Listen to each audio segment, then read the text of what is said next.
like human beings are social animals. We need other humans to check ourselves, okay? We need interaction with other human beings, sometimes strangers, for example, so that we know how to behave, kind of.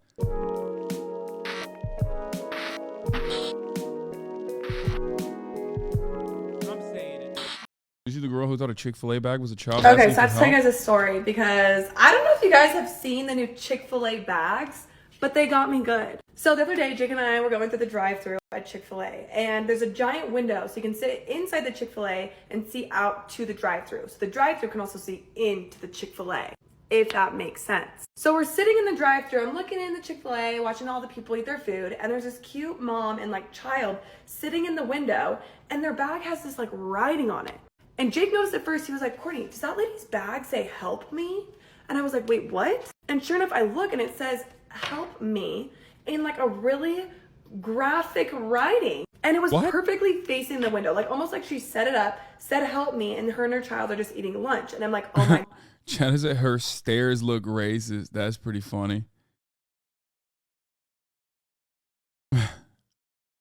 Oh my gosh. I don't even know what that means. It just kind of makes sense to me. Many videos on this, like we got to go help her, but also like, is that real?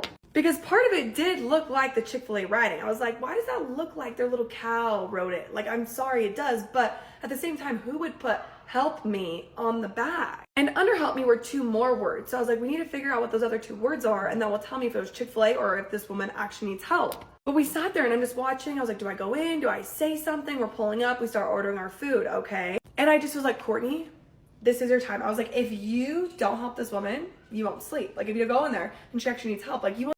Bro, it's fucking wild to me because like this in and of itself, I can't even pay attention to this. It's just like so fucking long. Oh my God. Which is wild because like I'm supposed to have the attention span to watch a 3-minute video.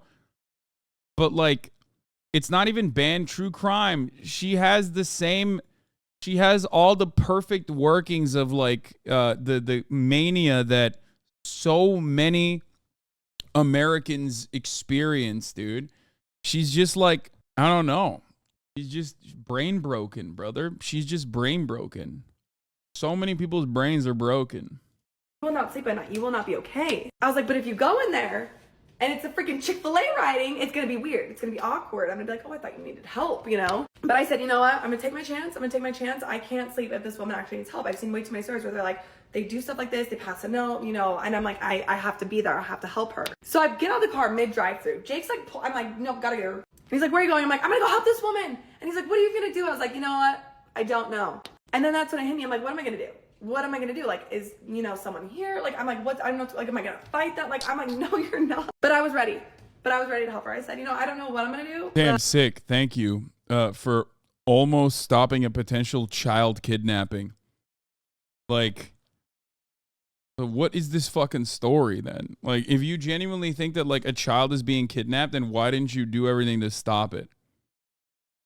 Suburbanites separated from the reality in those crime-ridden cities.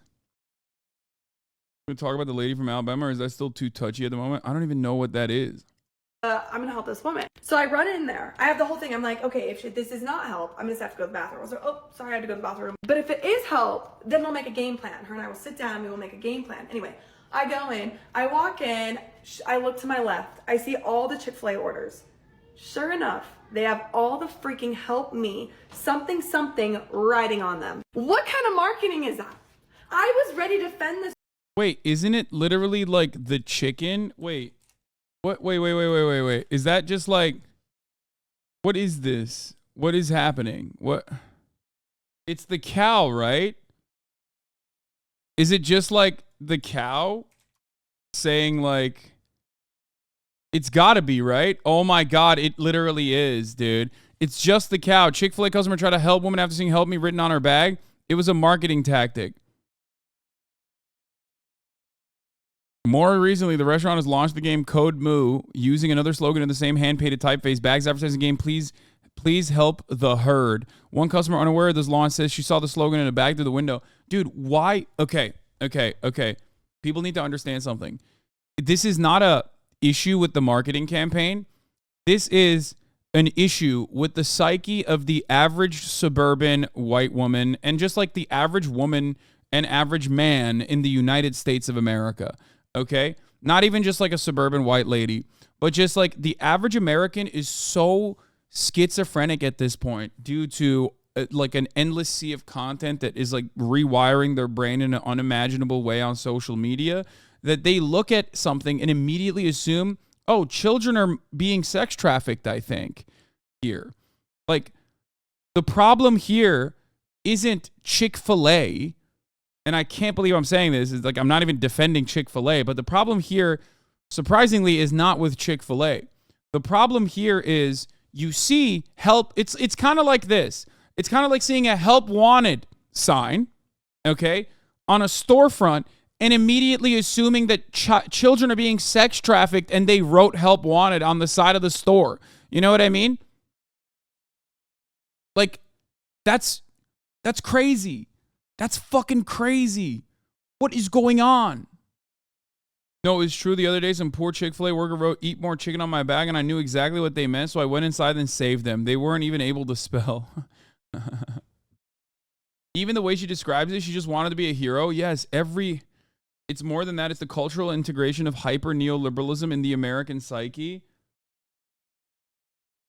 Yeah, there's this Carly Russell story, I guess, like someone in Alabama. I don't know what's going on there either, but could you not say we're schizophrenic because of the culture and champions ad campaigns like this? Ad campaigns in the 24-hour news cycle are all the same companies. Wait, what?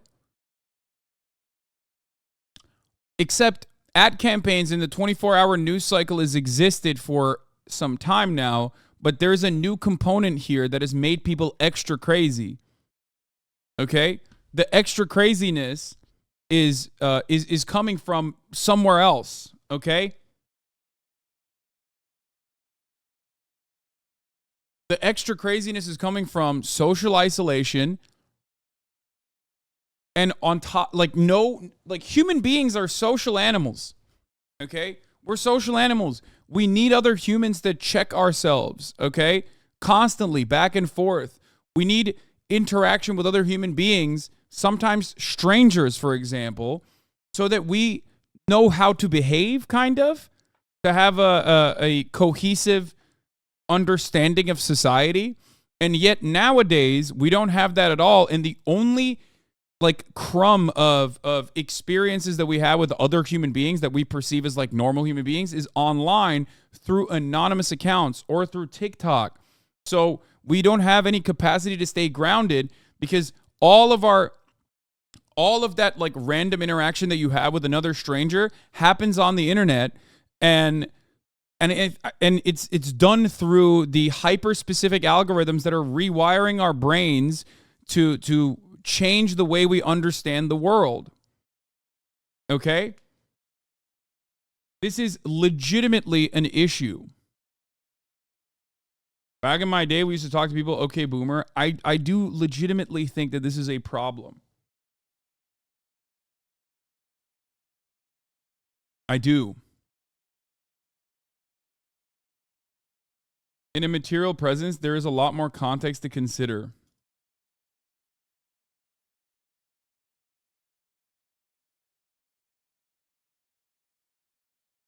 It's like seeing a Hamburglar and thinking a convict escaped. Since 9/11, we've been trained to be hypervigilant. I think that plays a role. As far as the media's role in this, I do think that the media has played a role in making people infinitely more crazy, partially because there's constantly a threat. There's a constant danger. You need to be hypervigilant. You need to be really scared of everyone else. You need to be scared of people that you don't know. But again, there is a real world counter to that, which was basically living in a mixed income urban environment around other people. And nowadays, you don't have to do that. You don't have to live in an environment like that. You can get a feeling that you're doing that by being online.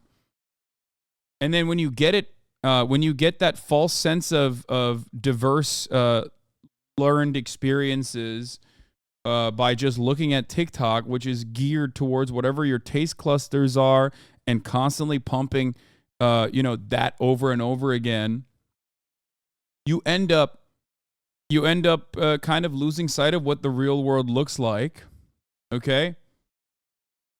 It's not a product of TikTok or whatever. This always happens. This is just another moral panic, similar to the satanic panic. Same thing, different medium of information. That part is true. This has definitely always existed. I just don't think that social media is helping, especially when you consider that there was, even during the satanic panic stuff, there was at least like what I just explained to you, the sense of community. This one is worse. You just gotta walk up to your arm while you. Okay, I don't wanna look at this guy. This guy is insane. It's the Chapo Boys and Chapo FYM. This is like their guy. Seeing this guy walk up to your arm while your child throws an embarrassing public tantrum is exactly the kind of helpful intervention every mom dreams of. Gen Z is coping hard. Your speculation on TikTok's adverse effects on humanity is 100% correct. I think that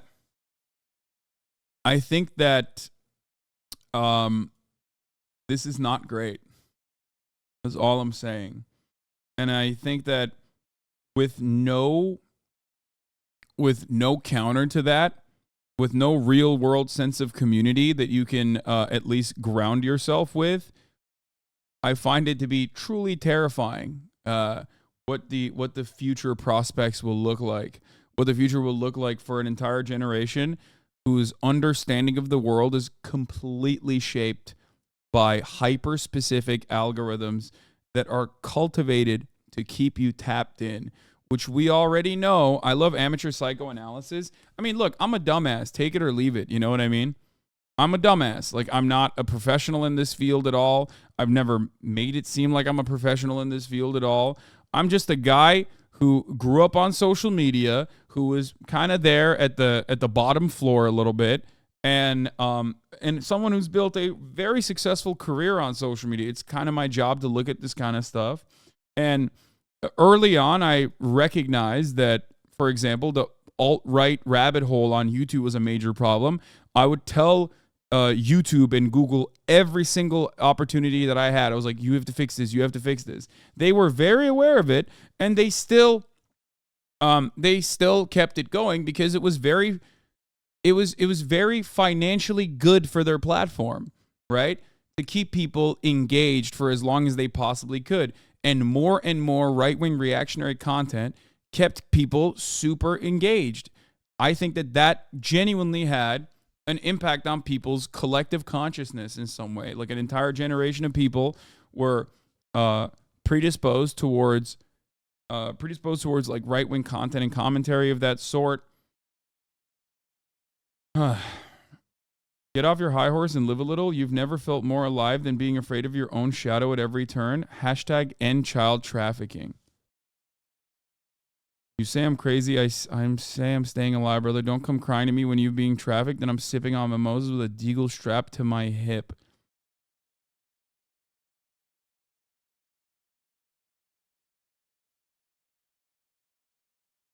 I think this person is just like memeing. But anyway,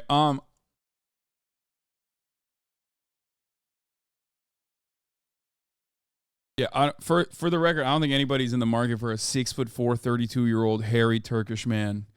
No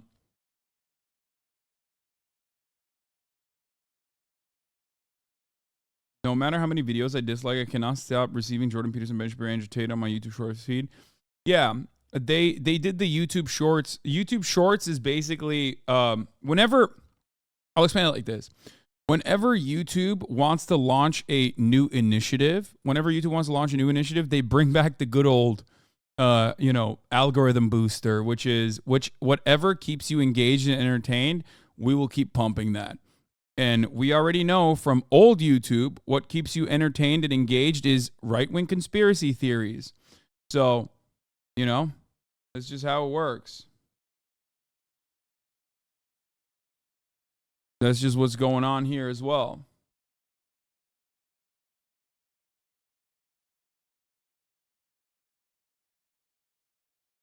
The algorithm Jews before we turn the regulation faucet on.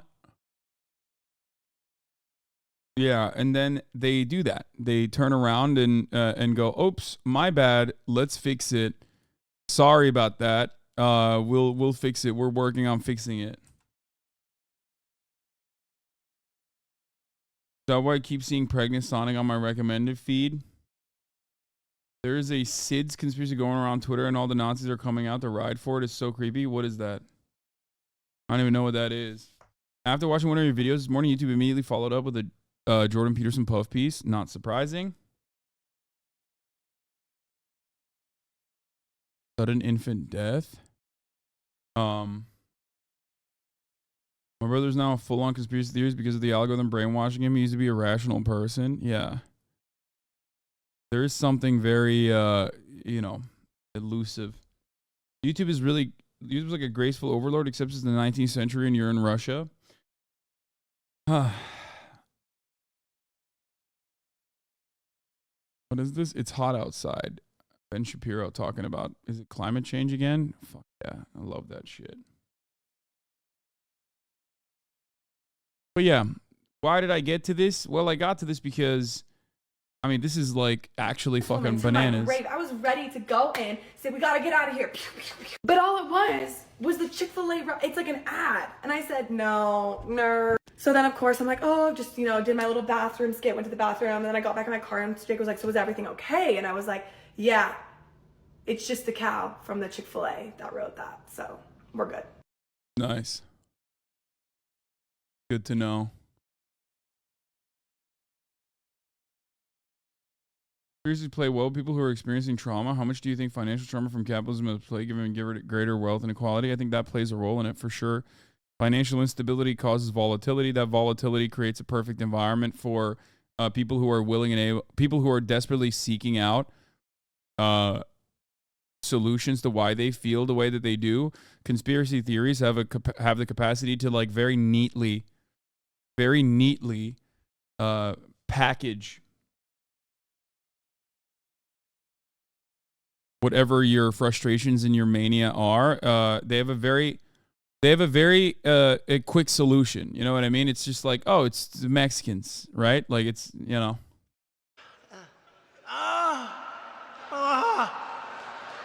And then you have this motherfucker, the GOAT. They're built off people's frustrations and they go off the deep end once you're hooked. Yeah.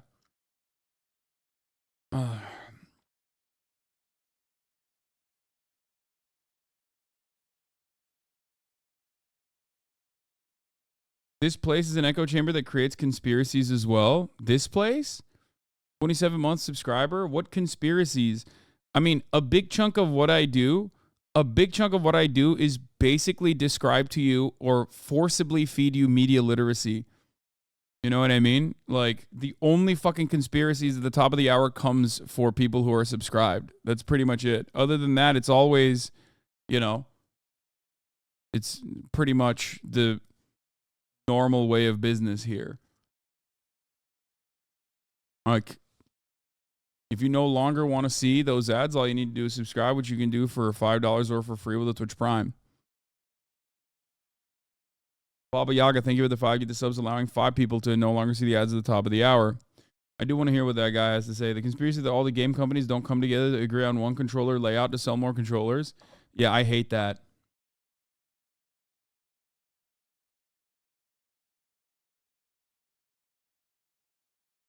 Sakura Gore, thank you for the 10 gifted subs. Do you think doing what Jeff Nipper does on your stream more often will lend you more credence to these types of people? Wait, what?